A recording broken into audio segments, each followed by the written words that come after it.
Bonjour les amis. Alors, en ce dimanche, nous retrouvons notre évangile de Luc.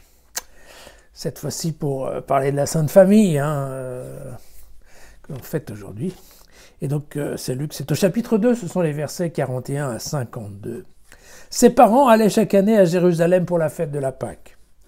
Quand il eut 12 ans, comme ils y étaient montés suivant la coutume de la fête, et qu'à la fin des jours de fête, ils s'en retournaient, le jeune Jésus resta à Jérusalem, sans que ses parents s'en aperçoivent.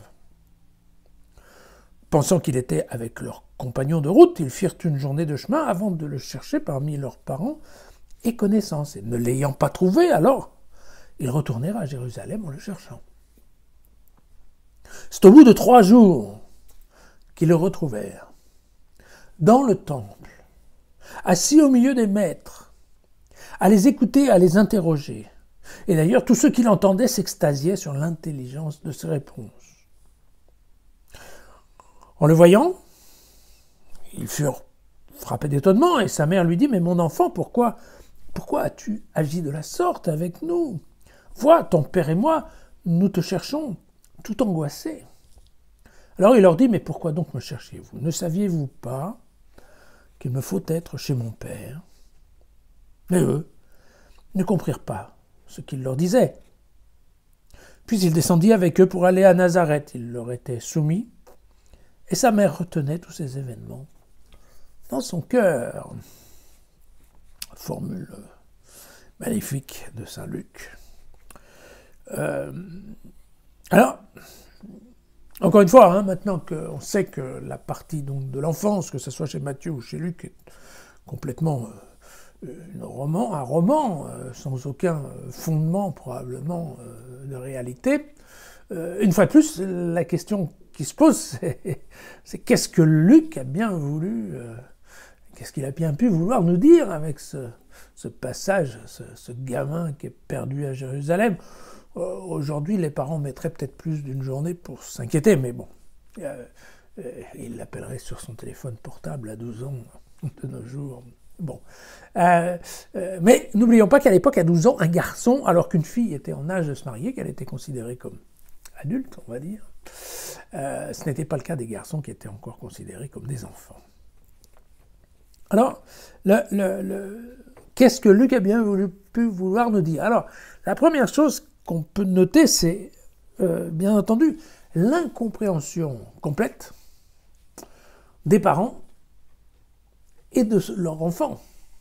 Puisque très clairement, les parents qui fonctionnent, je dirais, sur des raisonnements et sur des critères qui sont assez proches des nôtres, en fait, mis à part le temps de réaction, il est évident que normalement, des enfants doivent obéir et ne doivent pas s'éloigner de leurs parents, surtout quand il s'agit de faire un voyage.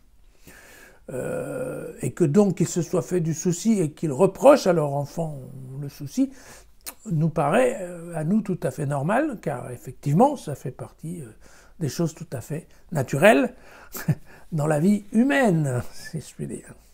Et puis lui, Jésus qui va son chemin, a priori très clairement, il ne fonctionne pas sur le même mécanisme, puisqu'a priori, lui, c'est pas du tout senti concerné, et puis il y a cette petite tic qu'invente Luc, qui est de dire « Ne savez-vous pas que je devais être dans la maison de mon père ?» Alors, dans la maison, vous savez, c'est un petit peu discutable parce que ce qu'on croit savoir, c'est que dans le temple, à l'époque, il n'y avait pas de synagogue.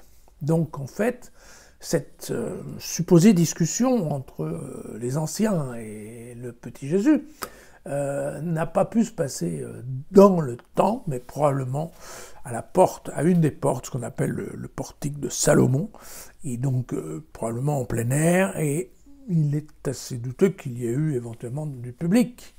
Mais ça n'empêche, l'histoire est bien écrite. Le fond de cet évangile, c'est que Luc souhaite répondre à une critique assez forte du monde juif traditionnel, vous savez, c'est la fameuse discussion, est-ce que Jésus était ou non le Messie?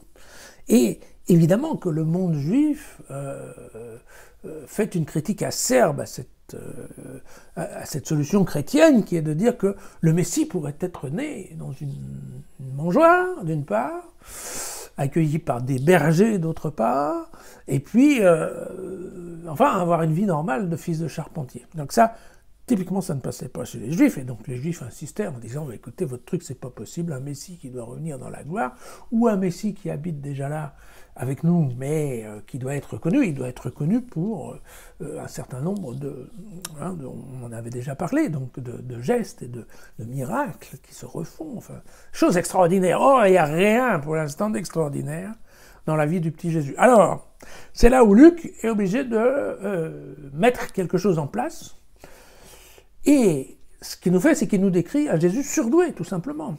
Or, je dois vous dire que des enfants surdoués, à l'époque, il y en avait plein le monde grec, hein. C'était le cas de Cyrus, d'Alexandre, d'Épicure, et il y en avait aussi plein le monde juif, hein. C'était Salomon, Samuel, Daniel, tout ça, c'était des enfants qui étaient complètement surdoués, avec une capacité de résoudre des énigmes et je rappelle, Daniel, il était capable de découvrir plein de choses que les mages du roi n'étaient pas capables de trouver. Donc il y en avait plein. Et en fait, ce que nous fait Luc, c'est de nous dire, ben voilà, en fait, Jésus, certes, il est peut-être pas bien né, mais la valeur, en n'attendant pas le nombre des années, comme aurait dit quelqu'un d'autre, eh bien, typiquement, il est un surdoué, il est très brillant, il est exceptionnellement brillant. Et c'est pour ça que vous voyez, bon, même s'il est encore dans une phase où il écoute les sages, ceux-là, les sages, sont absolument abasourdis de sa préscience, de son niveau de connaissance, alors que de toute évidence, à 12 ans, il n'a pas eu le temps d'aller à l'école théologique et d'apprendre toutes ces choses-là.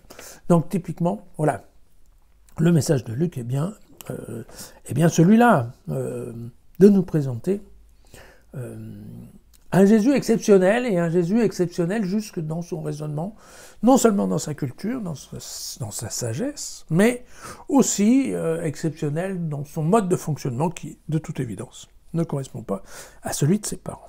Voilà, à la fin du passage, vous avez remarqué que Luc referme la fenêtre sur l'enfant merveilleux pour nous parler d'un enfant qui était redevenu sage, obéissant, et qui était soumis à nouveau à ses parents. Voilà, fin de la période extraordinaire. Voilà.